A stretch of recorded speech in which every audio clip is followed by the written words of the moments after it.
my jars in at the same time. So I'm going to use the bigger water bath canner.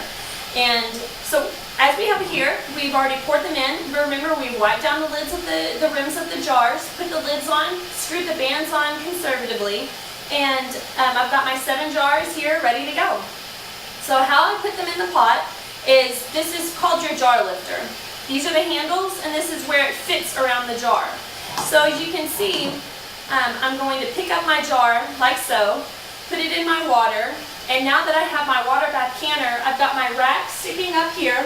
I'm just going to set my 7 jars inside of the rack, and I'm going to lower the rack in the water.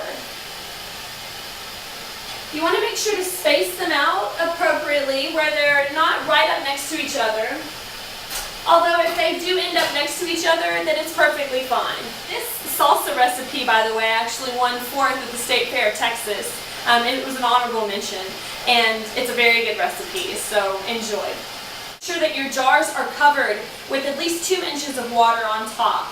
So it goes all the way over the jar. When your jar is inside your water bath canner, the water circulates this way around your jar, and it's processing all, heating up your jar enough to get rid of that bacteria, that yeast underneath that lid. So that's why a lot of people say that when they build those water bath canners, they build them with a rack, so the water can actually circulate underneath the jar as well. So it gets a full rotation of hot boiling water. So I have my timer for 10 minutes. I'm going to water bath can for 10 minutes. Most of the time your recipe will tell you in the bottom of your recipe that you need to water bath can it for 10 minutes, 15 minutes, however much it calls for.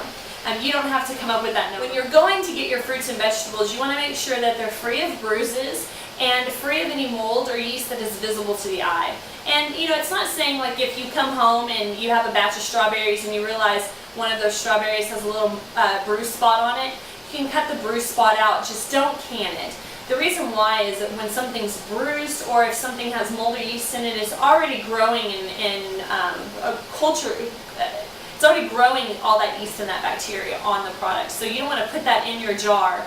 That means that there's going to be yeast and bacteria in that jar already. And so you're already starting out contaminated. So you want to make sure they're fresh, and you want to make sure, sometimes it's good to ask if you go to a farmer's market, which is why buying locally is great, and also you're getting things in season, and usually you're getting a better price at a farmer's market if you're buying fruits and vegetables in season.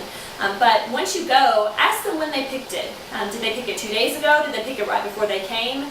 That's going to be a huge decider in when you can your product. The idea is that you pick it, you can. What we're going to do is I'm going to take the lid off of the water bath canner, and what I want to do is grab a towel and make sure I pull the lid away from me to let the steam escape away from me and not right in my face.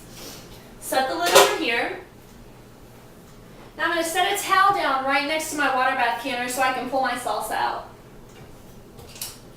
Now I reach in and pull them out just like I put them in. So now that my salsa is all out and done, you can see that a lot of the lids have already taken. Now what that means is you'll hear a pop. Sometimes you can hear it in the water bath canner, and sometimes you hear it when you pull it out.